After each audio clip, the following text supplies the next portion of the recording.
आप सभी का हमारे चैनल आइडिया देव क्लासेस में स्वागत है। बच्चों, आज हम आपके लर्निंग आउटकम आधारित लर्निंग गिफ्ट सामग्री लेके आए जो कक्षा 6वीं के बच्चों के लिए, और इसमें से आपको कौन सा विषय लेके आए हैं? विषय हिंदी लेके आए हैं, जो आपको हम बताने वाले हैं। लर्निंग आउटकम आधारित लर्निंग गिफ्ट सामग्री का विषय हिंदी है, कक्षा 6 के लिए है, और यह पुस्तक राज्य शिक्षा केंद्र भोपाल द्वारा बनाई गई है। और यह पुस्तक 2021-22 से इसके सिलेबस से बदल के है, कुछ इसमें प्रश्नों के आया अभ्यास बदल दिया है। और यह पुस्तक आपकी राज्य शिक्षा केंद्र मध्य प्रदेश भोपाल द्वारा बनाई गई है, कक्षा 6 के लिए। और सत्र कौन सा आएगा आपका? 2022-23 खंड अ हिंदी। चलिए देखते हैं इसमें क्या दिया है। पीर पराई जाने रे, पीर पराई जाने रे। और लर्निंग आउटकम क्या आएगा? हिंदी 504, और learning outcome Hindi H means Hindi 516, एक क्लास पीछे यानी 5वीं का सिलेबस रहेगा इसमें। और इसमें आपको शिक्षक, मेंटर और गतिविधि और निर्देश दिए हैं, इसे आप पढ़ सकते हैं। जैसे यहाँ दिया, शिक्षक मेंटर दिए कि गद्यांश को हाव भाव के साथ पढ़कर सुनाएं और बच्चों से पढ़वाएं। गद्यांश में आए संवाद बच्चों से बुलवाएं। गद्यांश में आए मुहावरे का अर्थ समझाएं। बच्चों से निम्नलिखित प्रश्न करें। हामिद ने चिमटा क्यों खरीदा था? इस गद्यांश में कौन सा वाक्य आपको सबसे अधिक प्रभावित करता है? इस परिस्थिति में हामिद की जगह आप होते तो क्या करते? बूढ़ी दादी का क्रोध स्नेह में क्यों बदल गया? बूढ़ी दादी दुआएं भी दे रही थी और रो भी रही थी, इसका रहस्य क्या था? शिक्षक बच्चों को अपने अनुभव सुनाने के लिए प्रेरित करें, और किसी बात, प्रसंग या घटना ने उनके दिल को छुआ हो। तो इस प्रकार से शिक्षक और मेंटर के लिए गतिविधि निर्देश दिए थे, आपको हमने पढ़ के बता दिया, आप भी पढ़ सकते हैं इन्हें। अब देखते हैं अभ्यास 1। अभ्यास 1 क्या दिया है? इसमें दिनांक दिया है, दिनांक लिख देंगे जिस दिनांक पे आप इस अभ्यास को कर रहे हैं। 7 वर्ष पूर्व सेठ जी का बेटा मेले में खो गया था। वृद्धा की गोदी में पड़े बालक की जांघ पर लाल रंग का चिन्ह पहचान कर सेठ जी चिल्ला उठे, यह बच्चा तो अपना मोहन ही है। देखिए यहाँ पे 7 वर्ष पूर्व सेठ जी का बच्चा मेले में खो गया था। एक वृद्धा थी, उस वृद्धा की गोदी में एक बच्चा था। पड़े बच्चा मीन्स एक बालक था, और बालक के जांघ पर लाल रंग का चिन्ह किसने देखा? सेठ जी ने देखा। जैसे सेठ जी ने यह रंग देखा लाल रंग का, तो पहचान कर सेठ जी चिल्ला उठे, यह बच्चा तो अपना मोहन है। अपना मोहन है, जो 7 वर्ष पूर्व सेठ जी का बेटा खोया था, उस बेटे को है कह के बता रहा है। किसके पास है बेटा? एक वृद्धा के पास है। इसके साथ ही तुरंत वृद्धा से बालक मोहन को छीनकर सेठ जी ने अपने कलेजे से लगा लिया। वह बच्चा तो अपना मोहन ही है। इसके साथ ही तुरंत जो सेठ जी है, वृद्धा से बालक मोहन को छीनकर सेठ जी ने अपने कलेजे से लगा लिया। बालक का शरीर ज्वर यानी बुखार, ताप से तप रहा था। हालत तो गंभीर समझकर तुरंत नौकर से कहा, जाओ तुम तुरंत डॉक्टर को लेकर आओ। वे बालक को लेकर अंदर चले गए। बाहर वृद्धा चिल्ला रही थी, मेरे बच्चे को मुझे वापस कर दो, वह मेरे दिल का टुकड़ा है, उसे मत छीनो। सेठ जी अपना अधिकार जताते हुए बोले, यह बच्चा मेरा है, इसे कुछ नहीं होने दूंगा। वृद्धा ने जोर से ठहाका लगाया, अब यह तुम्हारा बच्चा है, इसलिए इसे प्राण देकर भी बचाओगे? दूसरे बच्चे की जान नहीं होती, यह कहाँ की मानवता है? सेठ जी की दशा अजीब थी। वे जैसे ही निरंतर हो गए थे, उनके अंदर का अहंकार धू करके जल रहा था। अब देखिए, इससे संबंधित कुछ प्रश्न दिए। इस गद्यांश संबंधित एक पहला प्रश्न क्या दिया है? उपयुक्त गद्यांश का उचित शीर्षक लिखिए। प्रश्न नंबर 1 क्या है? उपयुक्त गद्यांश का उचित शीर्षक लिखिए। तो आप उत्तर बता सकते हैं। उपयुक्त गद्यांश का उचित शीर्षक मानवता है। इसके बाद अगला प्रश्न क्या है? प्रश्न नंबर 2, वृद्धा सेठ जी के किस व्यवहार पर व्यंग से हंस पड़ी? जब सेठ जी ने अधिकार जताते हुए बोला, यह बच्चा मेरा है, इसे कुछ नहीं होने दूंगा। सेठ जी के इस व्यवहार पर वृद्धा व्यंग से हंस पड़ी। इस प्रकार प्रश्न नंबर 2 का उत्तर हुआ। इसके बाद प्रश्न नंबर 3 क्या कह रहा है? क्या सेठ जी का व्यवहार मानवता के अनुरूप था? नहीं। हमारा उत्तर क्या होगा? नहीं, सेठ जी का व्यवहार मानवता के अनुरूप नहीं था। प्रश्न नंबर 3 का उत्तर हो गया। जो प्रश्न पूछा था क्या सेठ जी का व्यवहार मानवता के अनुरूप था, तो उत्तर हो जाएगा नहीं, सेठ जी का व्यवहार मानवता के अनुरूप नहीं था। चलिए बच्चों अगला प्रश्न देखते हैं, प्रश्न नंबर 4। प्रश्न नंबर 4 क्या कह रहा है, इस गद्यांश की कौन सी पंक्ति वृद्धा की संवेदना, वृद्धा ने बूढ़ी की संवेदना को व्यक्त करती है, तो उत्तर हो जाएगा मेरे बच्चे को मुझे वापस कर दो। कौन कहती है, बूढ़ी जो वृद्धा रहती है वह क्या कहती है, मेरे बच्चे को मुझे वापस कर दो, वह मेरे दिल का टुकड़ा है, उसे मत छीनो। यह पंक्ति वृद्धा की संवेदना को व्यक्त करती है। यहाँ पे आप का संवेदना का व्यक्त करती की जगह क्या लिख देंगे, को व्यक्त करती है, यहाँ पे आप को कर देंगे, यहाँ ओ की मात्रा हम लगाना भूल गए। नेक्स्ट अगला प्रश्न देखिए, वृद्धा और सेठ जी के प्रति बालक के भाव में क्या अंतर था। देखिए वृद्धा की बालक के प्रति ममता निस्वार्थ थी। कैसी थी, वृद्धा की बालक के प्रति ममता निस्वार्थ थी, जबकि सेठ जी की बालक के प्रति ममता स्वार्थ भरी थी।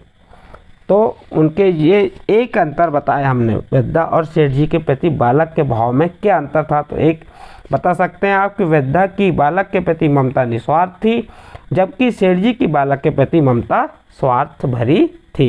इस प्रकार से प्रश्न नंबर 5 यहाँ पे आपका कंप्लीट होता है। इसके बाद अभ्यास नंबर 2 देखते हैं। अभ्यास 2 में क्या दिया है, इन परिस्थितियों में आप क्या करोगे। इन परिस्थिति, कौन सी परिस्थिति अभी आपको हम नीचे बताएंगे। यदि ऐसी परिस्थितियां आपके साथ आ जाती हैं उस समय आप क्या करेंगे। इन प्रश्नों के उत्तर आप अपने दिमाग से अपने आधार पर देंगे। जैसे प्रश्न नंबर 1 दिया, किसी भीड़ भाड़ वाली जगह में आपको कोई खोया हुआ बच्चा मिले तो आप क्या करेंगे। तो हमने उत्तर यहाँ दिए, आप अपने आधार पर उत्तर लिख सकते हैं। हमने उत्तर क्या दिए, यदि हमें खोया हुआ बच्चा मिले तो हम उसे पुलिस की सहायता से बच्चे के माता पिता को खोजना चाहिए, हमें खोजना चाहिए।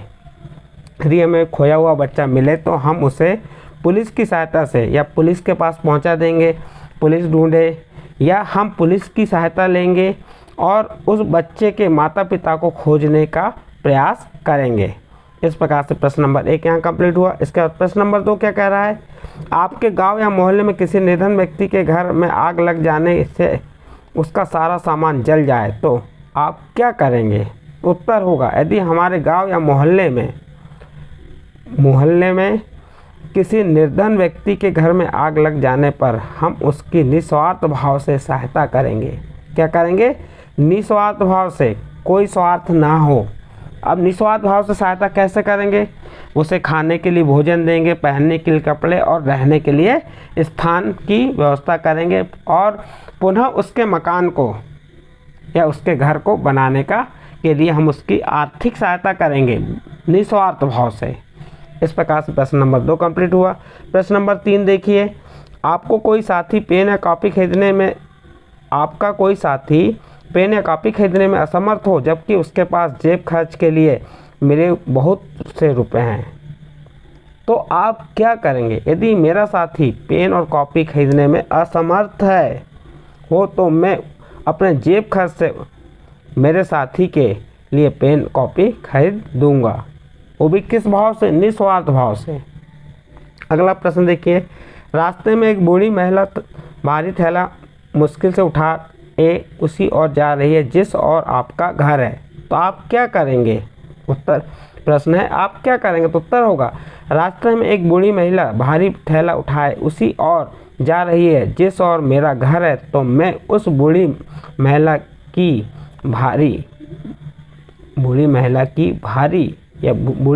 का भारी थैला, यहाँ पर की जगह आप क्या कर देंगे, क्या कर देंगे, बूढ़ी महिला का भारी थैला ले जाने में सहायता करूँगा। तो इस प्रकार से प्रश्न नंबर 4 कंप्लीट हुआ। इसके बाद अभ्यास 3 देखिए। अभ्यास 3 में क्या दिया, श्री नरसिंह मेहता का भजन वैष्णव जन तो तेने कहिए पुस्तकालय या इंटरनेट से खोज कर लिखिए। जो वैष्णव नरसिंह मेहता का भजन है वैष्णव जन तो तेने कहिए, तो इसे आपको पुस्तकालय या इंटरनेट से खोज के लिखना है। तो हमने यहाँ लिख के बता दिए। क्या लिखे हैं? वैष्णव जन तो तेने कहिए जे पीर पराई जाड़े रे। वैष्णव जन तो तेने कहिए जे पीर पराई जाड़े रे। पर दुखे उपकार करे तोए मन अभियान ना आड़े रे। सकल लोक माक सहुने बंदे निंदा ना करे जे केनी रे। वाच काछ मन निश्चल रखे धन धन जननी तेरी रे। वैष्णव जन तो तेने कहिए जे पीर पराई जाने रे। वैष्णव जन तो तेने कहिए जे पीर पराई जाने रे। तो इस प्रकार से हमने जो नरसिंह मेहता का भजन वैष्णव जन, उसकी जो कविता थी, भजन था, उसको हमने एक या दो लाइन में, भजन तो बहुत बड़ा है लेकिन यहाँ पे एक दो लाइन में आपको लिखे बताए। इस प्रकार से आपका जो नरसिंह मेहता का भजन यहाँ कंप्लीट हुआ, यानी अभ्यास 3 कंप्लीट होता है। अब इसके बाद आपका मूल्यांकन 3 आता है। मूल्यांकन 3 में क्या दिया है? मानसी अपने दादाजी के साथ रोज़ घूमने जाती है। रास्ते में वे एक बेंच पर बैठकर सुस्ताने लगती है। वहाँ बैठकर वे अपने साथ लाए भीगे चने, अंकुरित अनाज और मूंगफली या बिस्कुट आदि खाते हैं। एक दिन मानसी दादाजी के साथ बेंच पर बैठी बिस्कुट खा रही थी, तभी एक पिल्ला उसके पास घिसटता हुआ आया। उसने देखा कि पिल्ले के पिछले दोनों पैर टूटे हैं। वह आगे के दोनों पैरों के सहारे जैसे तैसे घिसट कर चल पा रहा था। मानसी ने उसकी ओर देखा। इसके बाद क्या हुआ लिखिए। मानसी ने देखा और उसे उस पिल्ले पर दया आ गई। उसने उस पिल्ले को बेंच पर बैठाया और कुछ बिस्कुट खाने के लिए को दिए। फिर वह उसे पशु चिकित्सालय ले गई और उसका उपचार करवाया। कुछ दिनों बाद वह पिल्ला ठीक हो गया। फिर मानसी उस पिल्ले को उसके घर ले गई और वह पिल्ला अब मानसी के साथ ही रहने लगा। इस प्रकार से यहाँ पे आपको जो दिया हुआ था, क्या एक मूल्यांकन दिया है, उस मूल्यांकन में आधी कहानी पद्यांश दिया था, गद्यांश दिया था, उसको आपको पूरा करना था। हमने उस कहानी को पूरा करके बता दिए। इस प्रकार से यहाँ पे कहानी पूरी होती है। फिर नीचे लिखे प्रश्न को उत्तर दीजिए। अनुमान के आधार पर बताइए कि पिल्ले के पैर कैसे टूटे होंगे। आप अनुमान लगा सकते हैं कि पिल्ले के पैर कैसे टूटे होंगे। हमने उत्तर में यहाँ बताएं, अनुमान के आधार पर यह कहा जा सकता है कि किसी ने पिल्ले के पैरों पर वाहन चढ़ा दिया होगा, इस कारण पिल्ले के पैर टूट गए होंगे। यह अनुमान लगाए हमने। वास्तविकता क्या हुआ ये हमें भी नहीं मालूम। अब इसका अगला प्रश्न, पैर टूटने से पिल्ले को क्या क्या परेशानी हो सकती हैं। आप समझ सकते हैं यदि आपका भी पैर टूट जाएगा तो आपको क्या क्या परेशानियां होती। जो परेशानियां आपको हो रही होंगी वही परेशानियां पिल्ले के पैर टूटने पर उसे होंगी। जैसे पैर टूटने से पिल्ले को बहुत दर्द हुआ होगा, पिल्ला दर्द के मारे बहुत चिल्ला रहा होगा और चलने में उसे परेशानी हो रही होगी। इस प्रकार प्रश्न नंबर 2 कंप्लीट हुआ।